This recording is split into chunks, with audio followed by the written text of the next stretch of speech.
Powered by the Montana Television Network. This is the 10 o'clock news on Q2, Montana's news leader. Hello, good Saturday evening, folks. Thank you for tuning into the Q2 Weekend News. I'm Dustin Klemann. The mayor of San Juan, Puerto Rico, was making an emotional plea for more help as the devastated U.S. territory fights off a major humanitarian crisis less than 2 weeks after Hurricane Maria.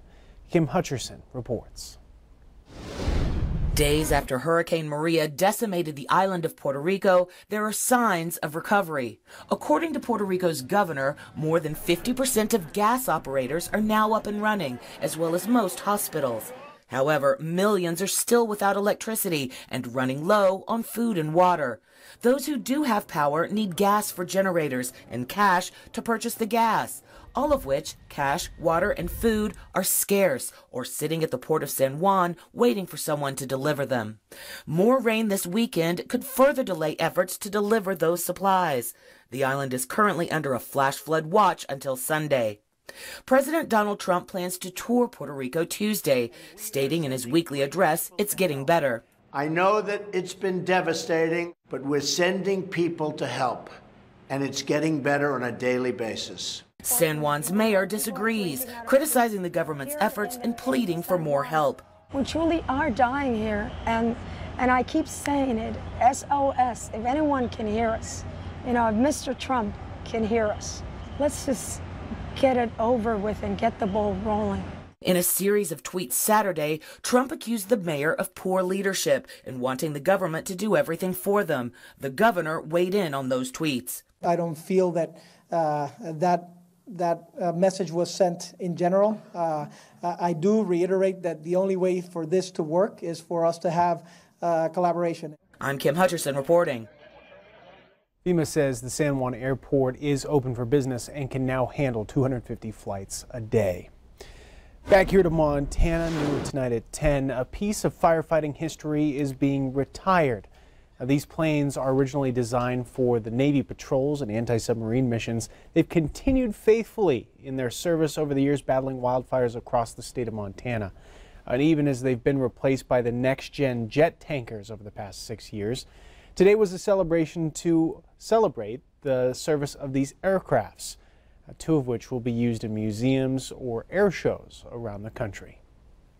This aircraft is one aircraft that has defined the aerial firefighting, and it's been the backbone for a long time of aerial firefighting. There's been other great aircraft, but the P-2V Neptune has been around for a long time, and it's done an outstanding job for the boots on the ground.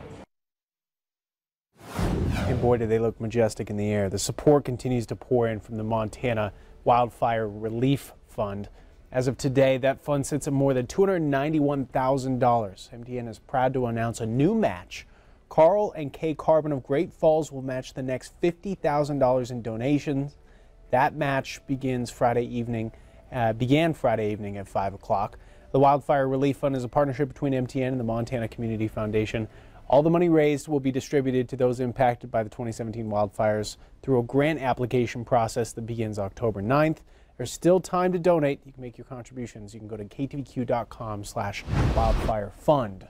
We go to our own weather scene where things have changed dramatically in just a few short weeks. Brett McCrummen joining us, where we talk about chances of snow hitting us this week, and that's something that we're relieved about, and then we kind of look at it and go, well, we don't want the warm temperatures to completely melt away. Well, right? That's true, and we've got some cooler temperatures on the way, but we'll see a slight rebound coming up as we look towards later on in the week. Let's go ahead and take a look at our almanac. Say that we had a nice warm fall day today. Saw a daytime high of 74. The overnight low was 51. The average high for this time of year is 66. The overnight low 42. Record high of 90 set back in 1963. 23 the overnight low record set back in 1985. As far as precipitation goes, no precipitation as of yet, although there is sprinkles going on around the Billings area. We're going to talk about that with your complete forecast coming up in just a few minutes. All right, thank you very much, Brett. One man is dead after a single motorcycle crash just outside of Kalispell. The man was headed southbound on Highway 206 when the driver decided to pop a wheelie. As the motorcycle came down, the tire hit the pavement, and that's when the driver lost control.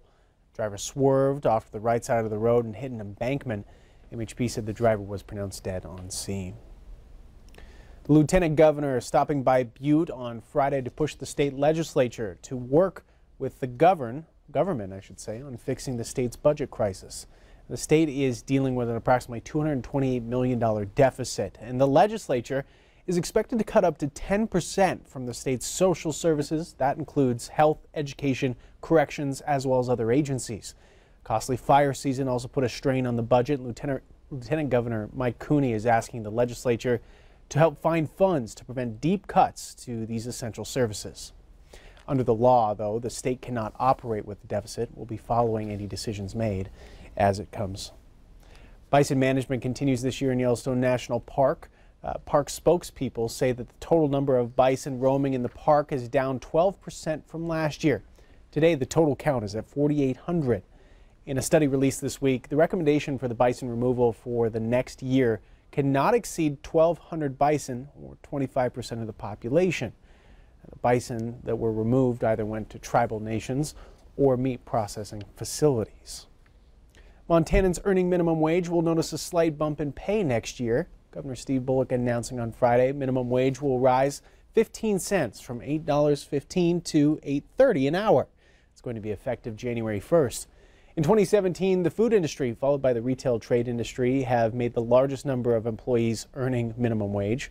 State law requires the Department of Labor and Industry adjust the state's minimum wage to inflation using Consumer Price Index. Approximately 3,900 workers, or 0.9% of the workforce, earn minimum wage. There is one less pig in the city of Billings, specifically the city limits, despite Billings City Council, agreeing to revisit the issue of pigs as pets on Monday. Elizabeth Rogers was forced to remove Hamilton today, who she's had for 7 years as an emotional support animal. Animal Control is enforcing the No Pigs as Pets Within City Limits ordinance on a complaint-driven basis. On Monday, City Council requested the issue be brought back in order to work with owners who have had their pigs for several years. Hamilton, though, will stay with a friend of Rogers while she looks for a new place to live, a place that she's already been in for 2 months. Now, it's likely pigs as pets won't be allowed in apartment complexes or rental units if council does agree on a solution. Up next on the Q2 10 o'clock news, a legendary game show host passes away. We'll take a look back at Monty Hall's life. And later in sports, champions are crowned at the State A Golf Tournament. Casey shows us who's taking home the hardware. You're watching MTN News with Dustin Klemann, Storm Tracker weather with Rob Griggs, and sports with Casey Conlon. This is the Q2 10 o'clock news in high definition.